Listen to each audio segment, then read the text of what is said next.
사람이 힘들고 어려운 일을 만나게 되면 지푸라기라도 붙잡고 싶은 심정입니다. 그럴 때 우리는 무엇을 붙잡아야 합니까? 선거에 어떤 후보가 나왔어요. 처음엔 여유를 보였지만 시간이 지날수록 박빙이다, 안심할 수 없다는 말을 듣고는 마음이 다급한 나머지 점을 치러 갔습니다. 사람 안에 무엇이 들어있는가 하는 것은 위기를 당할 때 드러나게 마련입니다. 중요한 시험을 앞두었을 때, 사업의 위기를 만났을 때, 또 질병에 걸렸을 때, 마음이 약해졌을 때 이상한 말에 귀가 솔깃거리게 되죠. 쉽게 이 사람 저 사람 말에 휘둘리기도 합니다. 그렇게라도 흔들리는 마음을 붙들려고 하는 것이 우리 인간의 모습입니다. 그렇지 않으면 원망과 불평에 사로잡히게 되죠. 그런데 이것은 마치 부러진 이와 같습니다. 잠언 25장 19절에 보면 환난 날에 진실하지 못한 자를 의뢰하는 것은 부러진 이와 위골된 발과 같으니라. 여러분, 부러진 이빨로 뭔가를 씹으면 씹을수록 이만 아픕니다. 또한 뼈가 위골되면 겉으로 볼 땐 멀쩡해 보이지만 걸을 수가 없죠. 걸으면 걸을수록 통증만 더해져 갑니다. 우리가 환난 날에 진실하지 못한 사람들의 말을 들으면 이와 같다는 겁니다. 여러분, 우리가 힘들 때일수록 우리가 믿을 수 있는 것, 언제나 변치 않고 붙들 수 있는 것은 오직 하나님 뿐이십니다. 위기가 찾아오고 어려움이 깃들수록 사람의 말에 귀를 기울이게 되면 사람은 혼돈스러워요. 이럴 때일수록 하나님의 이름을 불러야 합니다. 다윗은 시편 86편에서 나의 환난 날에 내가 주께 부르짖으리니 주께서 내게 응답하시리이다. 사람의 도움은 일시적이고 한계가 명확합니다. 그렇다고 우리가 염려하거나 근심, 불평한다고 해서 문제가 해결되는 것도 아니죠. 이럴 땐 문제를 가지고 하나님 앞으로 나아가야 됩니다. 여러분, 광야에서 이스라엘 백성들이 불평해요.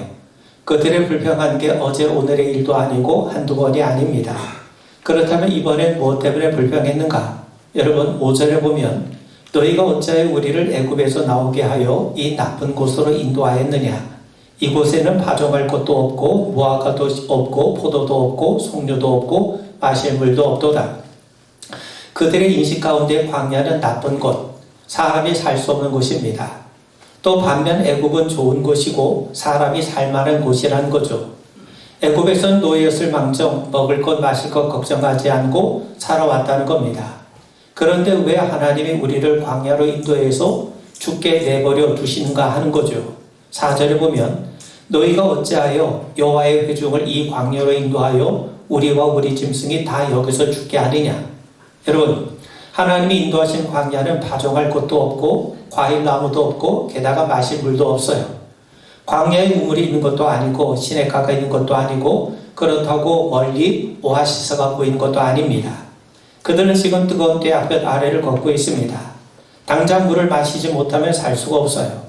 그래서 그들에게 불평이 나오는 것은 어쩌면 당연한 것인지도 모릅니다. 지난 5월 달에 서울연의 부흥단이 주관해서 웨슬리 연합성회를 했습니다. 그런데 공교롭게도 그 성회로 모인 그 교회 에어컨이 고장이 났어요. 예배를 드리면서도 여기저기서 이 주보를 부채 삼는 모습이 보입니다. 그때가 5월 마지막 주일입니다. 그런데도 조금 덥다고 사람들이 뒤를 돌아보면서 무언의 불평을 늘어놓습니다. 여러분, 그것이 우리의 모습이에요. 그렇게 생각하면 이스라엘 백성들이 불평하는 것이 저는 이해되지 못할 바는 아닙니다. 여러분, 지금 그들은 목이 말라요. 목이 마른 사람에게 필요한 것은 물이지 떡이 아닙니다. 아무리 하늘에서 만나가 내려도 소용이 없어요. 구름 기둥 아래 편히 쉬라고 해서 갈증이 사라진 것도 아니지 않습니까? 지금 그들에게 당장 필요한 건 물입니다. 물을 마시지 못하면 죽을 수밖에 없죠. 그들은 한간 불평을 하는 게 아닙니다. 생사가 달린 문제 앞에서 불평을 늘어놓고 있는 겁니다. 그래서 그들은 왜 광야로 인도해서 우리를 죽이려 하느냐? 그러면서 모세와 다퉈요. 여러분, 백성의 불평은 사실 모세에 대한 불평이 아니라 하나님에 대한 불평이에요. 입으로만 내뱉는 불평이 아니라 정말 다툴 만큼 불평을 합니다. 그들이 모세와 다퉜다는 것은 곧 하나님과 다퉜다는 거죠. 뭘 다툰 것입니까? 여러분, 이스라엘 백성들이 애굽에서 나온 건 하나님 때문이죠. 하나님이 10가지 이적을 행하지 않으셨더라면 언감생심 애굽에서 나오려 하지 않았을 겁니다. 그들은 애굽에서 10가지 이적을 생생하게 봤어요. 홍해가 갈라진 것도 봤습니다. 쓴물이 단물로 변화된 것도 봤습니다. 하늘에서 떨어지는 만나를 먹기도 했어요. 더 나아가서 시내산에서 하나님과 언약을 맺고 율법도 받았습니다. 그리고 하나님의 인도하심에 따라 지금 가나안 땅을 향해 걸어가고 있어요. 근데 지금 당장 겪고 있는 문제가 뭐냐면 마실 물이 없는 겁니다. 물을 마시지 못하면 뜨거운 태양 아래 심한 탈수 증세로 쓰러질 수밖에 없지 않습니까? 그래서 단순한 불평이 아니라 다툼으로까지 이어졌던 겁니다. 여러분, 그들이 모세와 다퉜다는 것은요, 우리의 목마름을 해결해 달라고 떼를 쓰는 것 이상의 의미가 있습니다. 그들은 지금 모세에게 하나님을 드러내 보이라고 다그치고 있는 겁니다. 모세, 당신의 말을 듣고 우리가 여기까지 왔는데 도대체 당신이 말한 하나님은 어떤 분이신가? 하나님이 우리의 하나님이 되시겠다고 하셨는데 만약 하나님이 우리의 하나님이시라면 도대체 이 광야에서 우리를 위해서 무엇을 해줄 수 있는가? 그걸 한번 드러내 보이라는 겁니다. 지금 당장 우리에게 필요한 것은 물인데 물을 우리에게 줌으로써 정말 하나님이 우리의 하나님이 되어 주심을 한번 증명해 보이라는 겁니다. 여러분, 이건 사실 모세 들으라고 한 말이 아니라 하나님 들으시라고 내뱉는 말입니다. 그래서 13절에 보면 이스라엘 자손이 여호와와 다투었으므로 이를 무리라 라고 말씀하고 있지 않습니까? 여러분, 우리의 인생이 얼마나 다양하고 복잡합니까? 세상이 하루가 다르게 변화되고 있죠.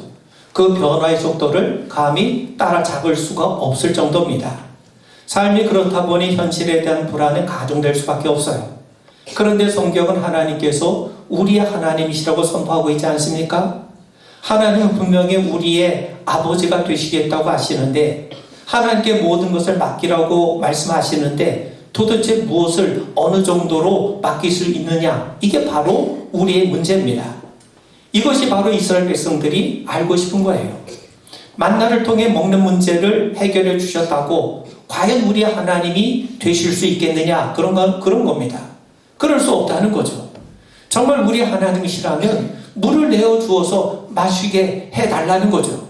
이런 마치 사단이 예수님을 시험하면서 당신이 정말 하나님의 아들이라면 이 돌들을 떡이 되게 하는 모습으로 당신의 하나님의 아들이라고 하는 그 진정성을 드러내 보이라 다그치는 것과 다르지 않습니다.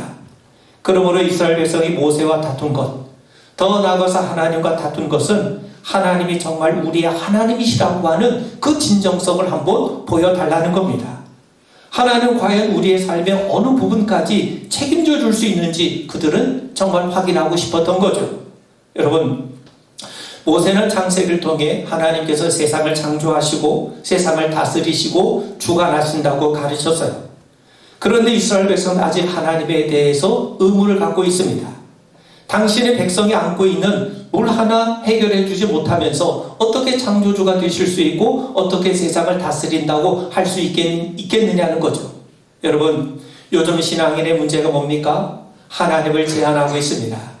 하나님은 전능하시고 천지 만물을 다스리시고 이 세상을 주관하신다고 고백하면서도 우리는 하나님의 능력과 영역을 제한하고 있습니다. 사람들은 신앙을 갖는 가장 큰 이유를 마음의 평안을 얻는 곳으로 여기고 있어요. 지극히 개인적인 문제, 단지 마음의 위안과 평안을 주는 하나님으로 제한해버리고 있습니다. 하나님이 우리의 삶뿐만 아니라 세계 역사의 모든 부분까지 다스리고 계심을 믿지 못하고 있습니다. 하나님이 영적으로만 우리에게 역사하시고 물질적인 측면, 우주적인 측면에선 하나님의 일하심을 믿지 못하는 경우가 얼마나 허다합니까? 성경은 전지전능하신 하나님을 분명히 말씀하시는데 우리가 믿는 하나님은 우리의 이성과 경험에 갇힌 작은 하나님, 제한된 하나님만 믿고 있는 거죠. 지금도 하나님의 기적이 도처에서 벌어지고 있는데 우리는 그 기적을 인정하지도 않고 믿지도 못하고 있는 실정입니다. 여러분, 사람은 무턱대고 믿지 않습니다. 믿을 만하다고 여겨져야 믿어요. 그래서 이스라엘 백성들은 하나님을 시험한 겁니다. 하나님을 믿을 만한 근거를 내보이라는 거죠. 그런데 하나님은 그들의 불평, 그들의 시험을 그대로 받아주세요. 다투면서까지 당신이 하나님이시라는 것을 증명해 보이라고 하는 이스라엘 백성들의 시험을 그대로 받아주십니다. 그래서 하나님이 모세에게 명령하시죠. 지팡이를 가져다가 반석에게 명하여 물을 내라.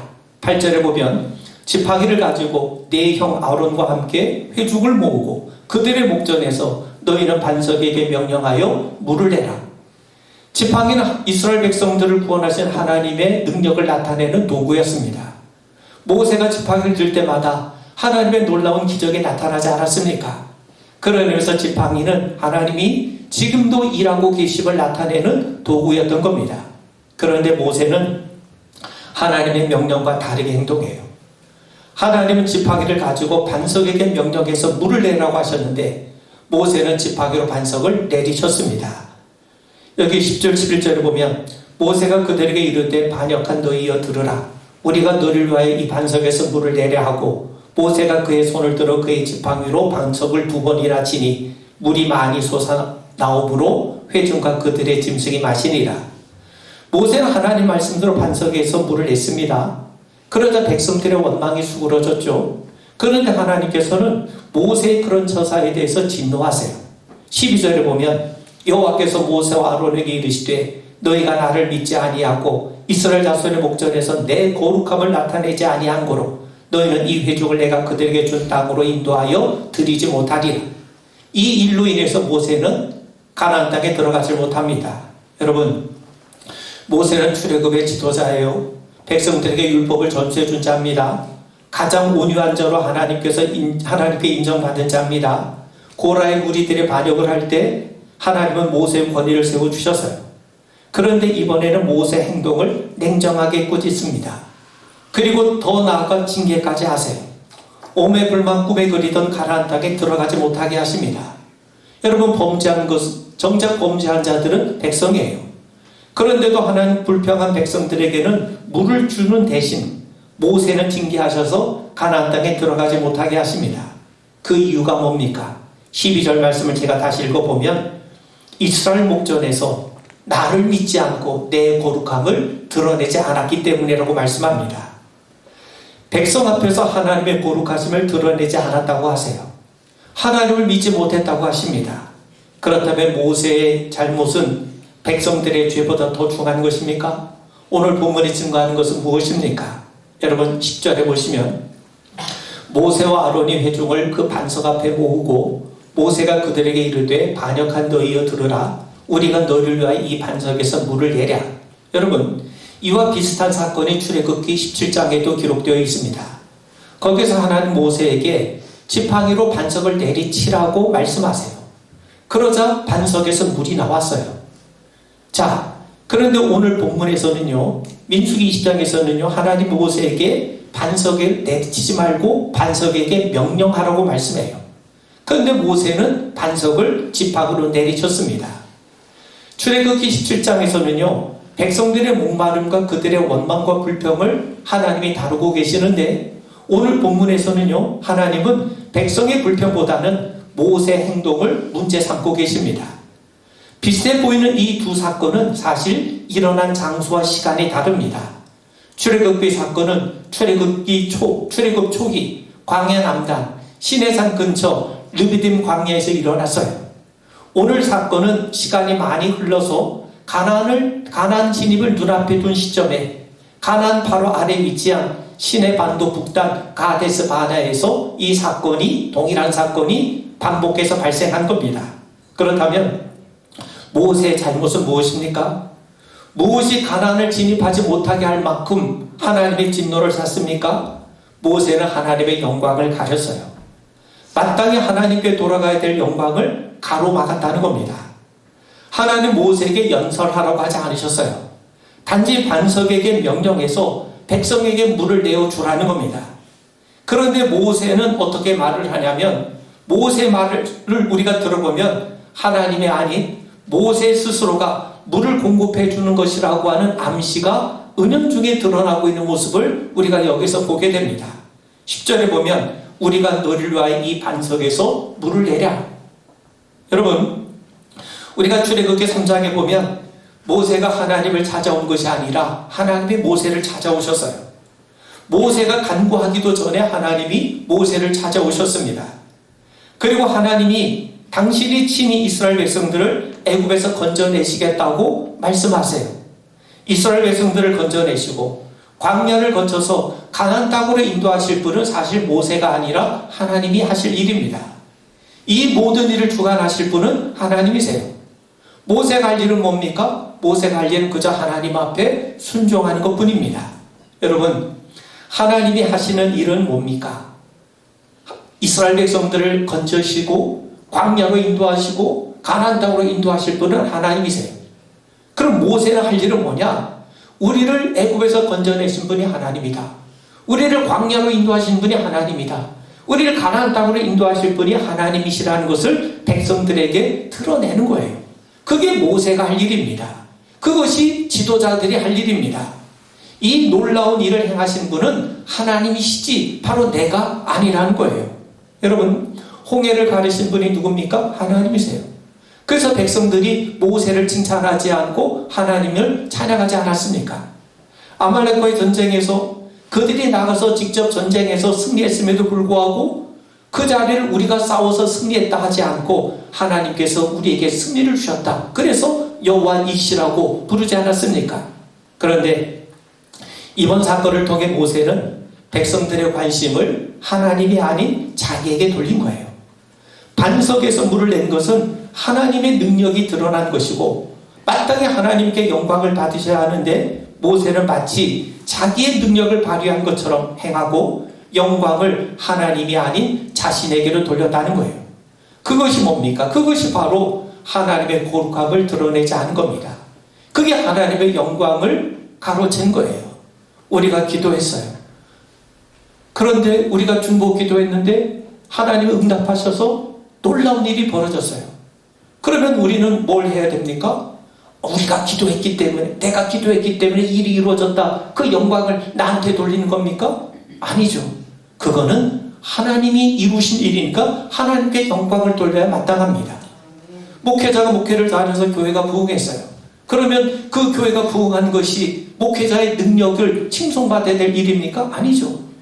하나님의 영광을 받으셔야 돼요. 왜? 하나님께서 그 일을 이루시는 것이기 때문에 그렇습니다. 여러분, 바울과 바나바가 루스드라에서 나면서부터 걸어보지 못한 자를 일으킨 사건이 발생했어요. 그러자 무리들이 이를 보고 신들이 사람의 형상으로 우리 가운데 내려오셨구나. 그러면서 바울과 바나바에게 제사를 드리려고 합니다. 만약 저 같았으면 모른 척하고 못 이기는 척하고 그 영광을 받았을 거예요. 그런데 바울과 바나바는 옷을 찢고 그들에게 외칩니다. 우리도 여러분과 같은 성정의 사람이라. 여러분에게 복음을 전하는 것은 이런 헛된 일을 버리고 천지를 주신 살아계신 하나님께로 돌아오게 하려 함이라. 복음은요, 헛된 일을 버리는 겁니다. 성경에서 말하는 헛된 일이라는 게 뭐냐?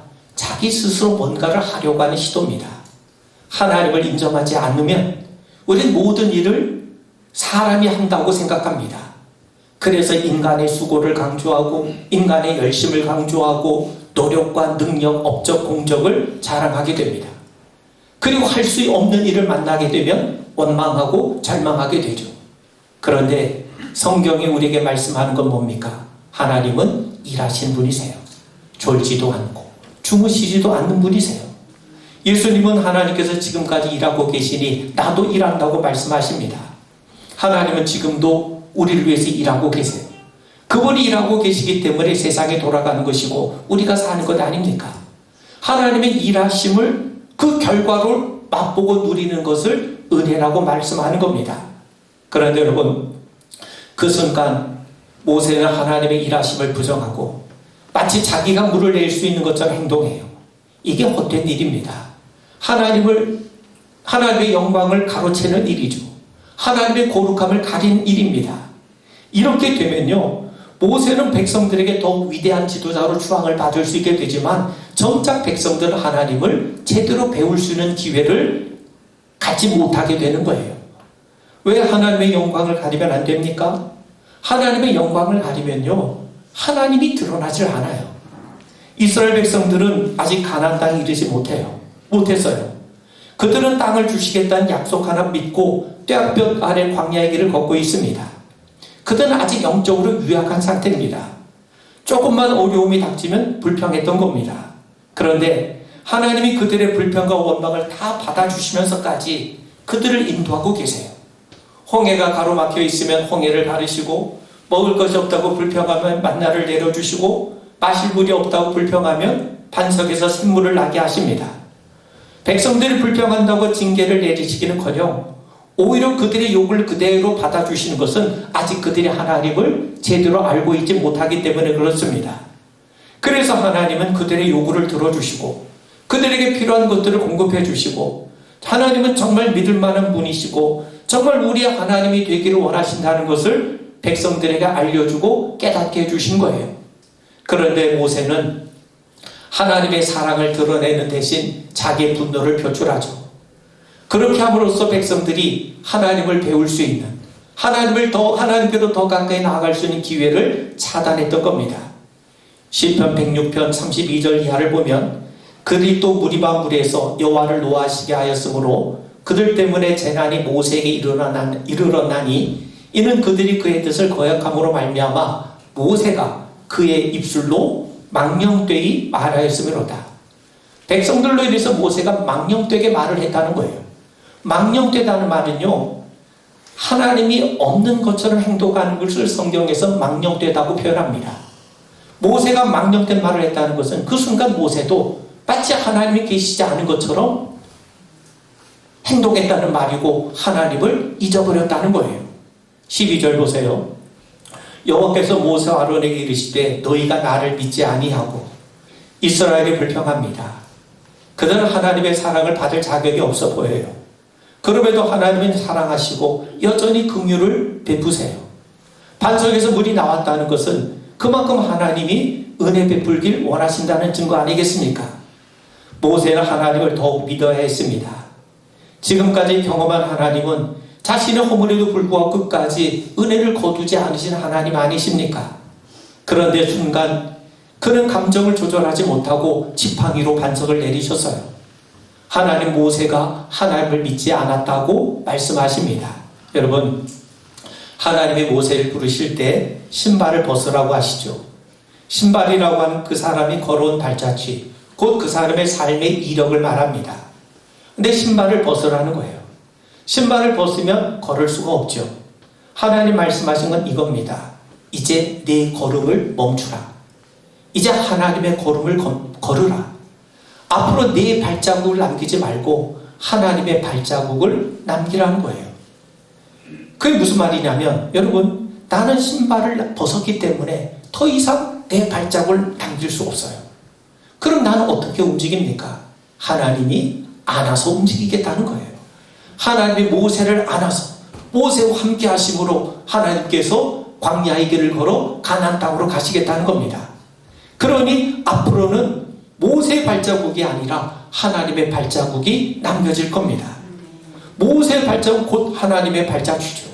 하나님이 함께 하신 발자취, 하나님이 능력을 베푸신 발자취, 하나님이 은혜를 베푸신 발자취 아닙니까? 그런 의미에서 여러분, 믿음은 하나님의 일하심을 굳건히 신뢰하는 겁니다. 그래서 내 발자국이 아니라 나를 안고 가시는 하나님의 발자국을 남기는 것이 믿음인 겁니다. 여러분, 모세가 불신앙을 보인 것이 이번이 처음이 아니에요. 백성들이 고기를 먹고 싶다고 난리를 치자 하나님께서 고기를 주시겠다고 말씀하시죠. 그러자 모세가 회의적인 반응을 보입니다. 민수기 11장 22절에 보면 그들을 위하여 양떼와 소떼를 잡은들 조카오며 바다의 모든 고기를 모은들 조카오리까. 그때 하나님이 말씀합니다. 여호와의 손이 짧으냐? 내가 이제 내 말이 네게 응하는 여부를 보리라. 하나님 모세의 불신에 대해서 나무라지 않아요. 왜? 모세가 하나님 앞에 개인적으로 보인 반응이었기 때문입니다. 그런데 이번 경우는 달라요.